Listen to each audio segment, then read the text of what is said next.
What's going on, everybody, and welcome back to another episode of the All Things Philly podcast, hosted by myself, Ethan Reich.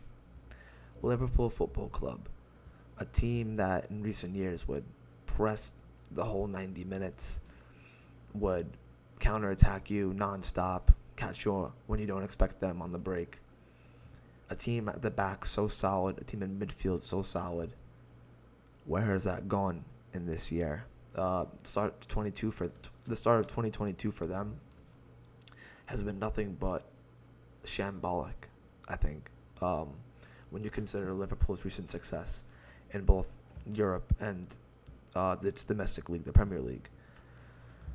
Yeah, from match day one against Fulham, you've seen some leaks at the back and in midfield that you've never really seen in Liverpool in the last couple of 5-6 years. I just want to say, people who think this is Klopp's fault are absolutely insane. Yes, I know he has this whole 7-year stint with a team where by the 7th year he's done, but no, this is completely different. Klopp is the last reason why this is happening. You could put it on a bunch of things, the main one being injury. For example, Trent Alexander-Arnold has not been a shell of the player we've seen over the past couple years compared to the start of this year. And that's down to one key reason. Before I mention that reason, I know there's been many clips on Instagram and TikTok of him walking back while the other team are breaking toward their goal. Yeah, is he a bit lazy sometimes as a defender? Maybe, but that's not his main, like people don't expect Trent to be an out-and-out defender, you know what I mean? And they expect that because of how much cover he got from the likes of Gini Wijnaldum and Jordan Henderson and Joel Matip and Virgil van Dijk. But in the game against Napoli, he had no cover in the first half. Harvey Elliott is occupying the position that Jordan Henderson would be playing at the moment, which is like that right center midfield role, and Fabinho is the center defensive midfielder. And it is not in Harvey Elliott's nature to cover for his fullback. He was first brought as a winger, who now plays more centrally. His demeanor is attacking. He's not gonna really track back, especially for a fullback who's supposed to be there. You know what I mean? And also, the right-sided center back is also supposed to cover for Trent, and Joe Gomez did an absolutely appalling job of that against Napoli. One of the worst first halves I've ever seen anyone play, like, in a professional game. I mean, this man was, like, I could have probably beaten him and dispossessed him of the ball, and I'm not even that good, but it just looked, he was scared. That, I can't pronounce his name, but that kid on Napoli who had the open goal that missed, the one that got the assist, I think he's number 77. He had his pocket the whole game. That whole first half, he was destroying Joe Gomez. It was only right of him to be taken off at halftime for Joel Matip.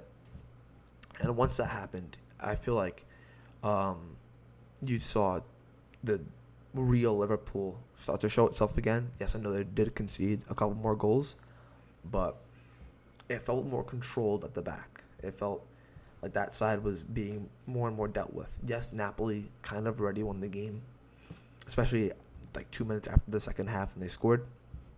But Joel Matip being brought on, I think, solidified a lot of problems. But still, there are a lot of underlying problems at Liverpool that need solving. But one of them is injury.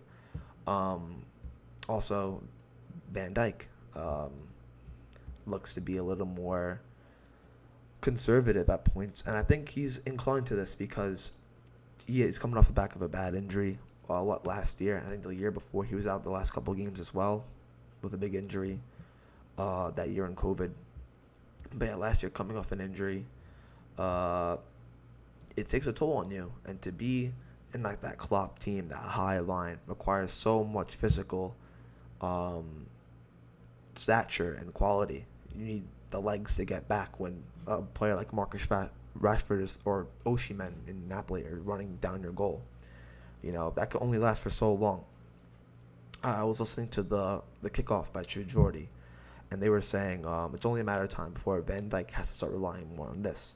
Because you see players like Ferdinand and Terry, who are known for their physical attributes at the start of their career, but as their legs start to go, they got to rely more on their mental side and their brain, which is why people think Terry's longevity was more impactful to his club than Ferdinand's, and I tend to agree. So yeah, maybe Van Dijk has been too conservative at times, which yes, I agree with as well. But in the fact that he's come off 2 major injuries in the past 2 years, I feel like he's right in this. It's like when Sancho scored against Liverpool and Milner was livid at Van Dijk. I understand why you'd be a little bit upset at Van Dijk, especially if a player who's like in 1v1 scenarios, tracked you down, looked impenetrable at times. I'd understand it because you're not really used to seeing him back off and make himself smaller in a way. But Milner is the one that dove into the tackle, thinking Sancho's going to shoot. You got to stand him up in them places. And I think Van Dijk thought Milner was going to do that and stand him up and not dive in. But yeah, Van Dijk has not looked himself, but I don't think he's also a part of the problem at Liverpool. I think he's just starting to rely on his brain a little bit more compared to his physicality. And yeah, it's going to take some time adjusting to that, especially in a Klopp team where it's all been nonstop, full force for 5-6 years, you know?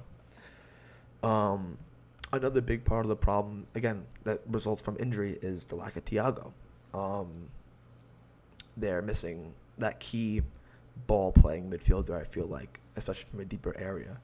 Fabinho's a good central defensive midfielder, but they don't have that one to really play the ball due to their forward players. And Thiago was that guy, and he's missing now. This was a bad transfer window also for Liverpool because it was either Tchouaméni, who went to Real Madrid, or Bellingham, and they got neither. If they don't get Bellingham, then I don't know what to make of Liverpool's future, because they signed Artur Melo, who's very injury prone himself, so it doesn't really solve too many things. And Tchouaméni is a class player and has been proving it at Real Madrid so far, who's been really, really good.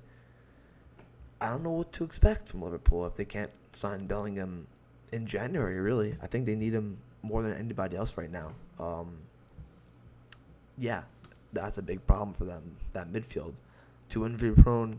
They gave up Wijnaldum a couple years ago, which I didn't think they should do. Keita's obviously not worked out for them, and they're missing their main cover for Trent, which is Jordan Henderson, and that's what's really killing this team, is their lack of midfield. James Milner is an incredibly fit player. You'll see him on Instagram, and it'll say, "Oh, James Milner has won the Liverpool preseason fitness test for the 7th time in a row." But no offense to him, he's like, 35, 6 years old? That man should not be starting at a Premier League level, especially for Liverpool. That should not be happening. He wasn't starting at City 7 years ago when he got megged by Messi. He shouldn't start now, especially for Liverpool, who are in a title race contention every year. The final thing I want to bring up about Liverpool is the loss of Sadio Mane, and also the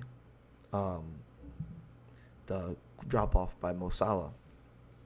I don't know why, but Mo Salah's playing way too wide. He was never, ever a complete winger. That was not his game. He would oftentimes, him and Mane would interchange going through the middle. Salah at first went more through the middle than Mane, and Mane towards the end of his Liverpool stint the last 2-3 years was more that left forward / left striker, where then Salah would come in because the attention would be on Mane. Salah would be one-on-one, usually win that one-on-one and score. Salah is not an out-and-out winger, and especially without Mane, it's just not working. Also with Jota, who would swap with Salah at points, who would go out to the wing because Jota's mainly a winger.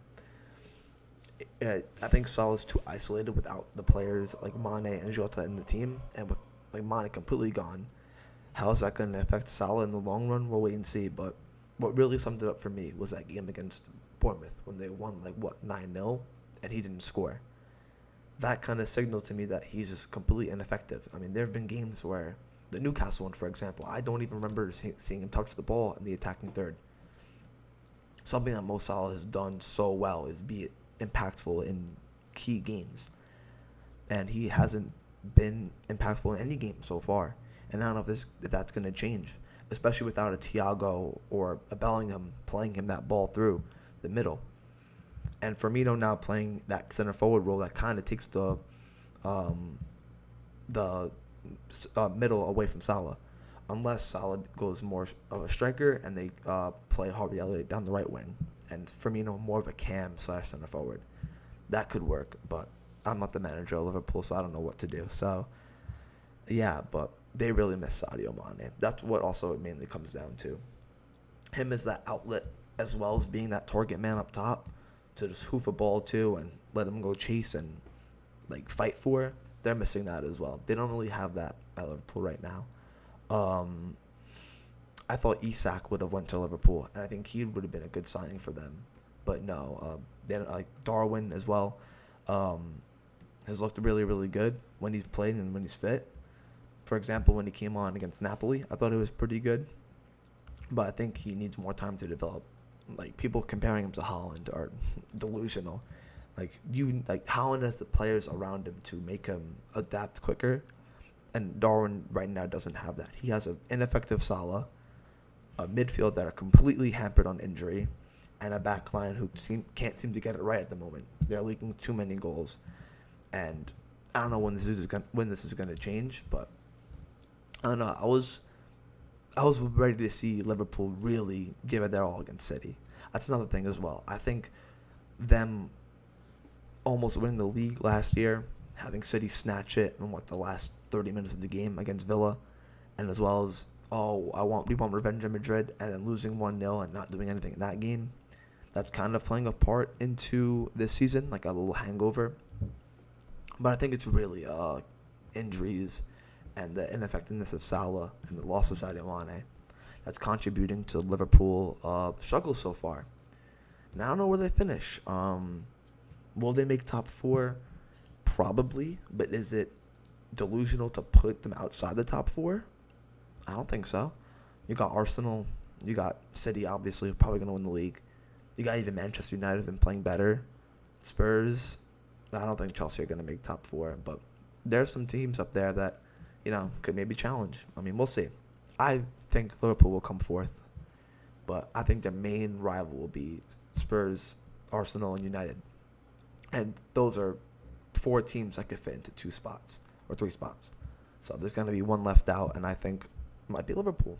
If they don't get January right, if the transfer window in January does not go well for them, don't be surprised to see Liverpool finish 5th and outside the Champions League spots. So it'll be interesting to see what they do in January and what they do before January as well. If they can start getting consistent league victories. For example, against Newcastle, they had to win it in the 98th minute out of 95 to get 3 points in a game that they really shouldn't have got 3 points. It's crazy, but I think it's been coming just because of how much effort has been used of these Liverpool players for the last 5 years. How much emphasis has been put on that? How much emphasis has been put on the press for the last 5-6 years? That nonstop coming at you 24/7 style. Like, it's gonna wear out on these players, and I think we're starting to see that, especially their key players like Van Dijk and Salah. So we'll see what happens with Liverpool. Let me know your thoughts on this matter, and yeah, hope to see you for the next episode on Wednesday. Thanks so much for watching.